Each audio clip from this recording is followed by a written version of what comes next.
히브리서 6번째 내용입니다. 모세보다 높으신 예수라는 제목으로 오늘 말씀을 나누겠습니다. 우리가 히브리서의 주 내용은 말씀드린 바대로 예수 그리스도입니다. 그러니까 예수 그리스도를 전하는 것이 주 목적입니다. 히브리서는. 그리고 흔들리는 성도를 지켜낼 수 있는 최고의 가치가 누구라고 이야기할까요? 마찬가지로 예수 그리스도다라고 이야기합니다. 계속해서 성도들한테 이것을 반복해서 이야기합니다. 왜냐하면 성도가 흔들릴 때에 이 흔들리는 것을 막을 수 있고 흔들리는 것을 넘어서 다시금 강건하게 주의 일들 가운데 성장할 수 있게 할 수 있는 유일한 방법이 무엇이냐면 예수님을 바로 아는 것이기 때문입니다. 그래서 예수님께서 무엇보다 높으신 분이신 것을 이 히브리서를 통하여서 알려주시고 또 우리가 그것을 통하여서 우리의 신앙생활을 유지해 나갈 수 있게 해주십니다. 자, 그럼 오늘 모세보다 더 높은 이가 예수 그리스도이심을 알려주고 있는 이유가 무엇일까라는 것을 한번 고민하시면서 우리 오늘 메시지로 한번 들어가 보려고 합니다. 히브리서 저자는 우리를 이렇게 부릅니다. 함께 하나님의 부르심을 입은 거룩한 형제입니다. 우리 1절을 함께 보도록 하겠습니다. 시작. 그러므로 함께 하늘의 부르심을 받은 거룩한 형제들아, 우리가 믿는 도리의 사도이시며 대제사장이신 예수를 깊이 생각하라. 아멘. 여기서 부르심은 초대를 의미하는데 이 초대는 대상이 정확합니다. 이 초대는 하나님께서 백성으로 삼으신, 하나님께서 나의 자녀로 삼으신 그 대상이 명확합니다. 그래서 자녀, 백성, 종인 우리를 부르셨다라는 겁니다. 근데 함께 받은 이가 있습니다. 함께 하늘의 부르심을 받은 거룩한 형제들 있죠.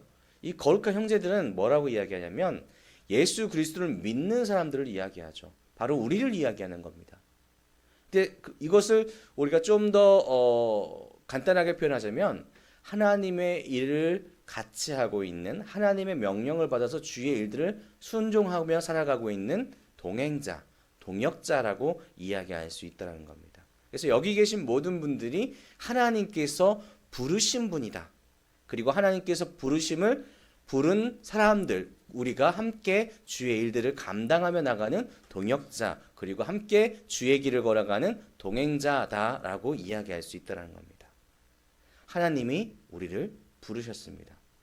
그런데 그 앞에 우리가 좀 주의 깊게 봐야 되는 게 그러므로입니다. 그러므로. 이 앞전에 있는 내용이 있으니까 그러므로 함께 하늘의 부르심을 받은 우리가 무엇을 해야 된다라고 이야기하는 거죠. 이 앞에 있는 내용이 뭐였냐면 이 히브리서 2장에는 예수님께서 고난을 당한 목적이 있었습니다. 왜 예수님께서 고난을 당했을까? 그것은 성도를 형제 삼기 위함이고 성도를 구원하기 위함이었고 성도를 돕기 위함이었습니다. 우리를 위하여서 예수님께서 고난을 받으셨다라는 겁니다. 우리를 구원하시기 위해서 고난을 받으셨다라는 겁니다. 그러므로 하나님께서 불러서 예수 그리스도의 형제가 되고 하나님의 귀한 자녀가 되고 하나님의 백성이 된 우리는 무엇을 해야 되냐면 우리가 믿는 도리의 사도이시며 대제사장이신 예수를 깊이 생각하라 라고 말씀하고 있다는 겁니다. 우리가 믿는 도리가 무엇일까요? 헬라어로는 호몰로기아스라고 이야기하는데 영어로는 confession, 그러니까 고백입니다. 근데 우리가 믿는 도리가 누구냐면은 예수님인데 예수님은 뭐라고 부르냐면 사도라고 부르고 대제사장이라고 부른다는 겁니다. 예수님께서는 우리를 위하여서 오셨고 우리의 죄를 사하여 주셨고 또 우리가 어떻게 가야 되는지를 분명하게 알려주셨습니다. 하나님께로 나갈 수 있는 방법을 알려주십니다. 그렇기 때문에 예수님을 사도라고 이야기할 수 있는 겁니다. 사도는 먼저 와서 우리가 가는 길을 알려주는 사람을 이야기합니다. 그렇기 때문에 예수님은 하나님께로 가는 것을 우리에게 알려주시는 분이죠. 그리고 대제사장, 이것은 하나님께서 보내주신 우리의 모든 것들을 죄를 사여 주시기 위한 하나님의 속죄 제사를 드릴 수 있는 분이시기도 하고 그리고 하나님과 백성을 이어주는 그런 통로가 되는 그런 존재라는 것을 이야기하는 겁니다. 그래서 예수 그리스도가 우리의 믿는 도리라는 거죠. 그런데 이 도리를 어떻게 해야 됩니까? 깊이 생각해야 된다는 겁니다. 좀 더 보태자면은 이 사도라는 단어를 사용한 이유는 먼저 보내심을 받은 자라는 의미가 있어서 뒤에 나오는 모세와 연결하기 위해서 나온 겁니다. 그래서 이 좀 이야기하자면 모세를 직접적으로 사도라고 표현한 적은 한 번도 없습니다. 성경에서. 그런데 출애굽기 3장 10절에는 이제 내가 너를 바로에게 보내어라고 이렇게 이야기합니다. 그래서 이 구절로 모세가 사도의 역할을 대신하고 있다. 사도의 역할을 충분하게 감당하고 있다라고 어느 신학자들은 주장을 하고 있습니다. 정리하자면은 하나님의 사랑으로 예수 그리스도의 구원의 사역에 참여한 우리 동역자들은 예수님께서 우리를 위해서 오셨고 예수님을 통하여서만 하나님의 나라에 갈 수 있고 예수님을 통하여서만 우리 죄의 사함을 받아서 하나님과 함께할 수 있다. 이것을 날마다 믿음으로 고백을 해야 된다는 겁니다. 그리고 이 고백과 함께 우리가 해야 되는 것은 예수님께서 과연 우리를 어떻게 대하셨는가, 예수님께서 우리에게 어떤 것들을 행하셨는지를 날마다 깊은 묵상으로 함께 해야 된다는 겁니다. 우리가 예수님을 기억하지 않으면 우리의 신앙은 아무것도 남지 않는다는 거죠.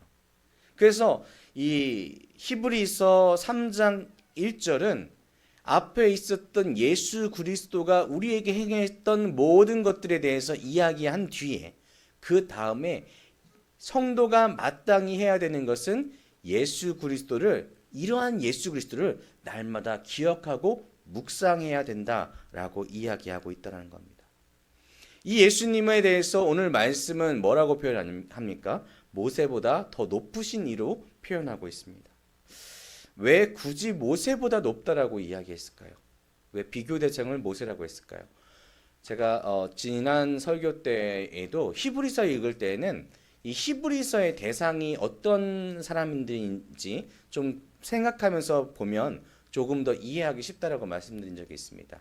이 히브리서의 대상은 흔들리고 있는 유대인 그리스도인, 유대인이었던, 유대교를 믿었었던, 그러나 개종하여서 예수 그리스도를 믿게 되었지만 박해와 고난 때문에 흔들리고 있는 이 신자들을 위한 그런 말씀이었습니다.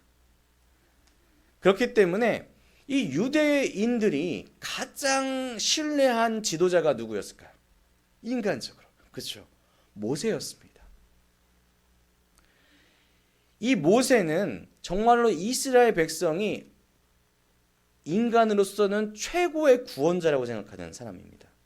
이 앞서는 천사를 비교한 것은 유대인들이 신격화하는 우상에 대한 그런 존재들인 천사에 대해서 비교하여서 예수님이 진짜 신이다라고 이야기했다면, 모세는 유대인들에게 구원자의 이미지, 하나님과 소통했던 너무나 놀라웠던 선지자의 이미지가 있기 때문에 진짜 하나님과 통하는 대제사장의 역할을 하는, 그리고 하나님께서 부르셔서 우리가 그 길을 가야 되지 않습니까? 구원의 길을. 그 구원의 길을 갈 때에 먼저 보냄을 받아 우리의 길을 인도하는 사도의 역할을 하는, 그 사도의 역할을 가장 잘하는 것이 모세였기 때문에 그 모세를 비교 대상으로 삼았다는 거죠.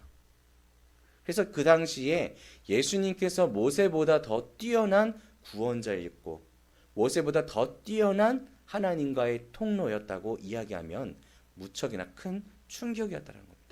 그래서 이 유대인들한테 직접적으로 얘기하는 겁니다. 너희가 믿고 따라야 될 것이 인간인 모세가 아니라 예수 그리스도 외에는 없다라는 것을 이야기하는 겁니다. 다시금 과거의 신앙으로 돌아가려고 하는 이 유대인들에게, 흔들리는 이 유대인들에게 누가 더 기억해야 되고 누구를 더 깊이 생각해야 된다라고 말씀하고 있냐면 예수 그리스도라는 겁니다. 어떠한 점에서 예수님께서 모세보다 위대한 분일까요?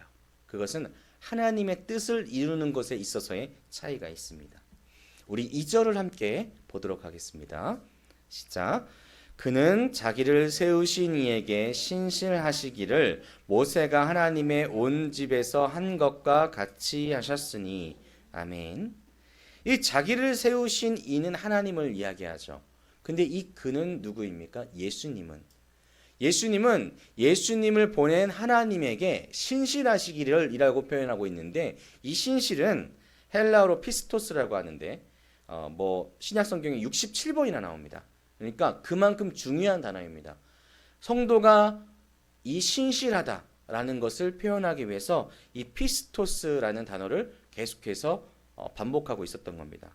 신뢰할 수 있는 신실한 믿을 만한 신뢰나 믿음을 불러일으키는 이란 단어인데, 계약을 맺은 사람에게 있어서는 이 단어가 충성으로 해석이 됩니다. 그러니까 다시 해석하면 예수 그리스도는 하나님께 충성하시기를 이렇게 표현되는 겁니다. 그리고 그 뒤에 비교 대상이 나오죠. 모세. 이 모세가 하나님의 온 집에 한 것과 같다라고 이야기합니다. 그럼 하나님의 온 집은 무엇일까요? 라고 물어본다면 이스라엘 민족 전체를 사용할 때 표현되기도 하고, 하나님의 택하신 백성 교회를 뜻하기도 합니다. 그러니까 예수님께서는 하나님에게 충성을 다하여서 우리 교회에 대해서 모세가 한 것처럼 하나님의 백성의 모임에게 한 모세의 그 충성처럼 하나님께서 하셨다라고 이야기합니다. 그런데 여기서 중요한 것은 이 3절로 이어지는 것입니다. 그는 모세보다 더욱 영광을 받을 만한 것이 마치 집 지은 자가 그 집보다 더욱 존귀함 같으니라. 아멘. 예수님께서 모세보다 더욱 영광을 받으실 만하다라고 이야기합니다. 이 앞에는 예수님이 모세와 같다라고 표현했는데, 사실 이것은 모세와 같이 충성을 다한 사람이 우리 인간 중에는 없다라는 것을 얘기하고 싶었던 것이고, 그리고 그분보다 더 뛰어나다는 것을 이 3절을 연결함으로 예수님이 그 충성심보다 더욱더 가치 있는 분이시다라는 것입니다. 왜냐하면 집 지은 자가 그 집보다 더욱 존귀하다는 거죠. 근데 아까 그 집이 뭐라고 말씀드렸습니까? 이스라엘 백성을 얘기했고, 그리고 하나님께서 부르신 성도들의 모임인 백성, 우리를 뜻합니다. 우리보다 우리를 창조하신 이가 더 존귀하다라는 거죠. 예수님이 바로 그러한 분이라는 겁니다. 그래서 4절을 우리가 한번 보시면, 4절, 집마다 지은 이가 있으니 만물을 지으신 이는 하나님이시니라. 아멘. 우리가 창세기 1장 1절을 굉장히 익숙해져 있습니다. 그래서 그냥 외우라고 하셔도 다 외우실 수 있으시죠? 예, 태초에 하나님이 천지를 창조하시니라. 아멘입니다. 모세는 이 만물들, 하나님께서 창조하신 모든 만물들 중에 충성을 다했습니다. 하나님께서 명령하시는 대로 이스라엘 백성을 하나님께서 뜻하시는 바대로 단계별로, 이스라엘 백성이 자기를 죽이려 할 때에도 이는 하나님께 부르짖었습니다. 그리고 이스라엘을 모두 죽이려고 했던 하나님의 그 분노하신 가운데 차라리 나를 죽이십시오, 내가 이스라엘을 위해서 죽겠나이다 라고 할 정도로 충성을 다해서 이 백성을 하나님의 뜻에 맞게 가나안 땅으로 보내기 위해서 최선을 다했다는 겁니다. 하나님께서 지으신 목적대로 그는 열심을 다했다는 겁니다. 그런데 이것보다 더 뛰어나신 이가 무엇입니까? 바로 창조주시죠. 하나님께서 천지를 창조하셨습니다. 모든 집들을 만드셨습니다. 모든 성도를 지으셨습니다. 모든 성도를 부르셨습니다. 그렇기 때문에 그 종보다 하나님께서 더욱더 위대하시다는 겁니다. 정말로 이 모세가 400여 년의 그 모든 종살이를 다 끝내는 열심을 다했는데, 작은 실수를 빼면 정말로 칭찬받은 일을 했던 지도자인데, 정말 멋진 지도자인데 그에게는 한계가 있었다는 겁니다. 이 모세는 하나님께서 부른 종이었고 하나님의 일들을 행하는 그런 백성일 뿐이었다는 거죠. 그래서 우리가 5절을 명확하게 봐야 됩니다. 우리 함께 읽어보도록 하겠습니다. 또한 모세는 장래에 말할 것을 증언하기 위하여 하나님의 온 집에서 종으로서 신실하였고. 아멘. 이 모세를 정말로 높여주기 위해서 이 히브리서 기자는 이 종으로 쓴 헬라어 이 데라폰인데 신약에서 모세한테만 쓴 단어입니다. 유일하게 모세한테만 쓴 단어입니다. 다른 종들도 있습니다. 그런데 다른 단어 외에 모세는 유일하게 그만큼 충성을 다한 하나님께서 의롭다 한 하나님께서 칭찬한 그런 하나님의 종이다라는 거죠. 근데 생각해 보면 종은 종입니다. 그리고 주인은 주인이고요. 장래에 말할 것을 증언하기 위해서라고 이야기했습니다. 그러니까 장래에 어떠한 일이 있는데 그 일을 위하여서 모세가 부름받았고 모세가 이스라엘 백성을 가나안 땅까지 인도하였다는 것을 이야기하고 있다는 겁니다. 그럼 장래에 말할 것이 무엇일까요? 그것은 바로 예수님께서 하나님께서 부른 백성을 천국으로 이끄시는 역사를 이야기하는 겁니다. 그래서 모세보다 더 뛰어난 이가 있으니 그게 바로 장래에 말할 것 예수 그리스도다라는 것을 이야기하고 있다라는 겁니다. 그래서 우리가 6절에 있는 말씀을 우리가 이야기합니다. 누구냐면 하나님의 집을 맡은 아들. 6절입니다. 우리 함께 읽어보겠습니다. 그리스도는 하나님의 집을 맡은 아들로서 그와 같이 하셨으니 우리가 소망의 확신과 자랑을 끝까지 굳게 잡고 있으면 우리는 그의 집이라. 아멘. 우리는 그의 집이라. 하나님께서는 집을 지으신 분이라고 하셨습니다. 하나님께서는 우리를 집이라고 표현하십니다. 그런데 이 집이 뭐라고 했습니까? 하나님의 백성이라고 이야기했습니다. 하나님의 교회라고 이야기했습니다. 우리는 하나님께서 지어주시고 계시는 하나님의 세우시는 교회입니다. 그런데 이 교회가 교회됨을 증명하려면 무엇이 필요하냐면 이 앞에 있는 구절이 필요합니다.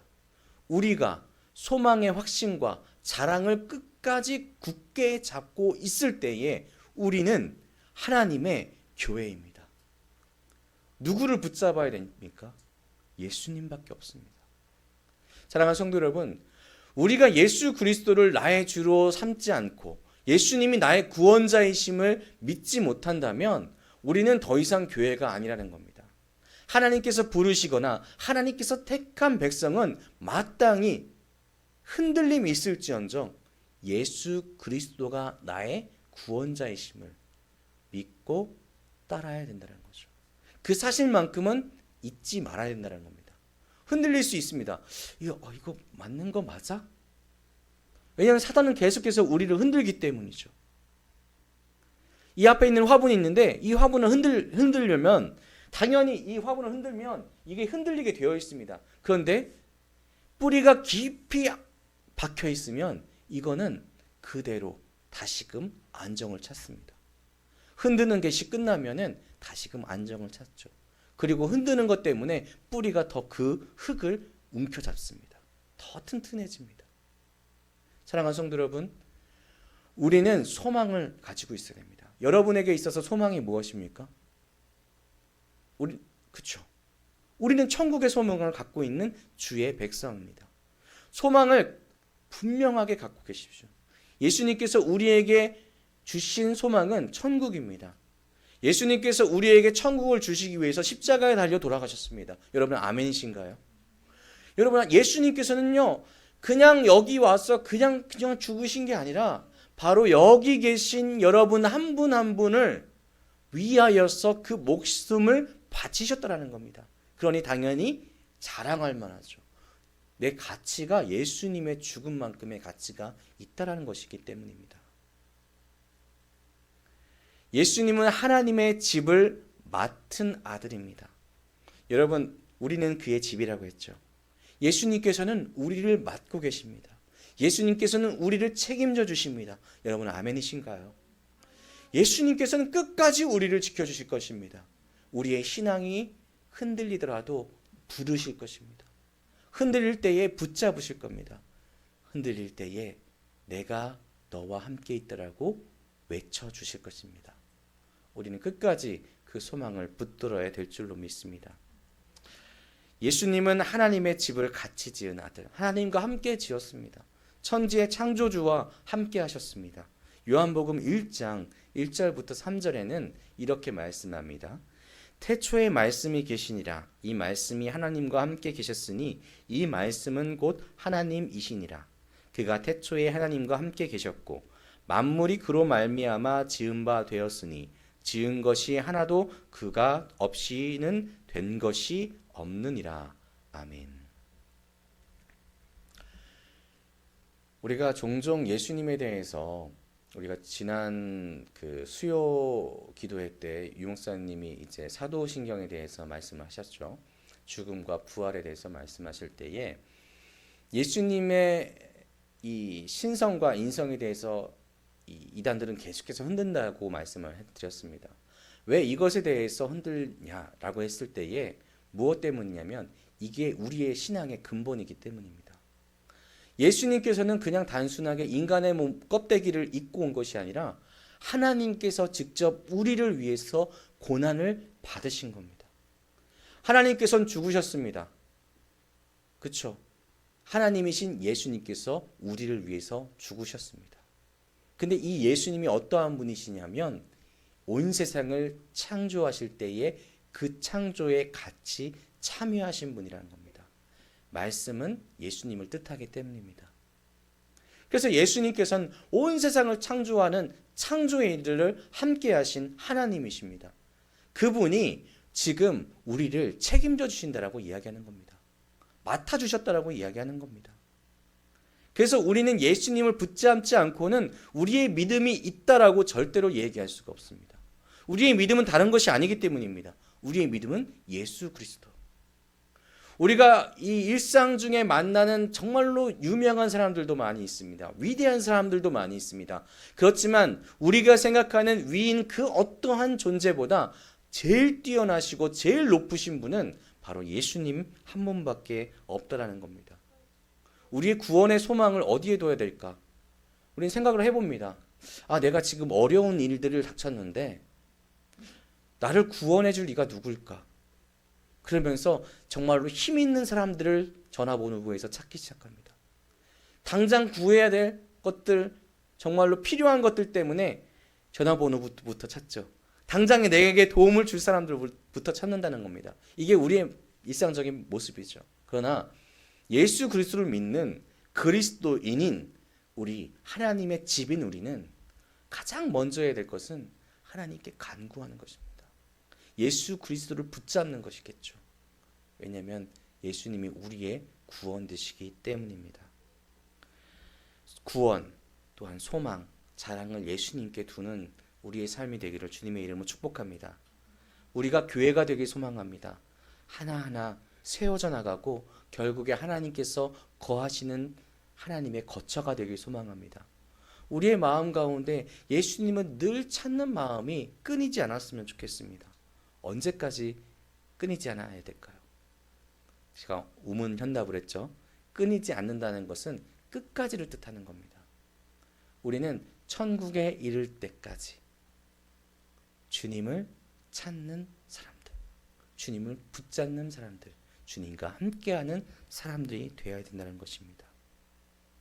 요한복음 1장 10절에서 12절을 한번 제가 읽어드리겠습니다.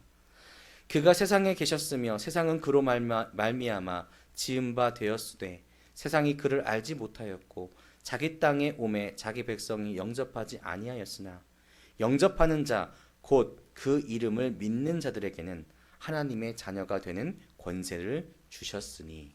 아멘. 오늘 말씀이 이대로 있습니다. 히브리서 흔들리는 성도에게 주는 하나님의 답변입니다. 예수 그리스도 외에는 다른 답은 없다.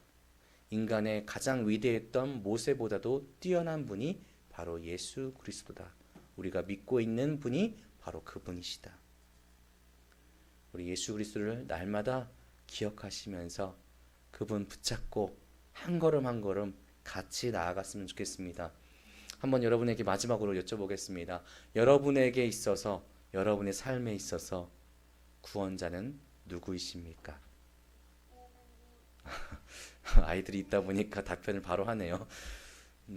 우리 마음속으로 답변을 하셨을 거라 생각합니다. 여러분의 구원자, 끝까지 우리를 창조하시고 우리를 맡으신 우리의 책임자, 우리와 함께 하시리는 예수님밖에 없다는 이 사실을 붙잡으시면서 흔들리지 않고 곧게 하나님께 나아갈 수 있는 은혜가, 복이 우리 모든 성도님들 삶 가운데 있기를 주님의 이름으로 축복합니다. 기도하겠습니다.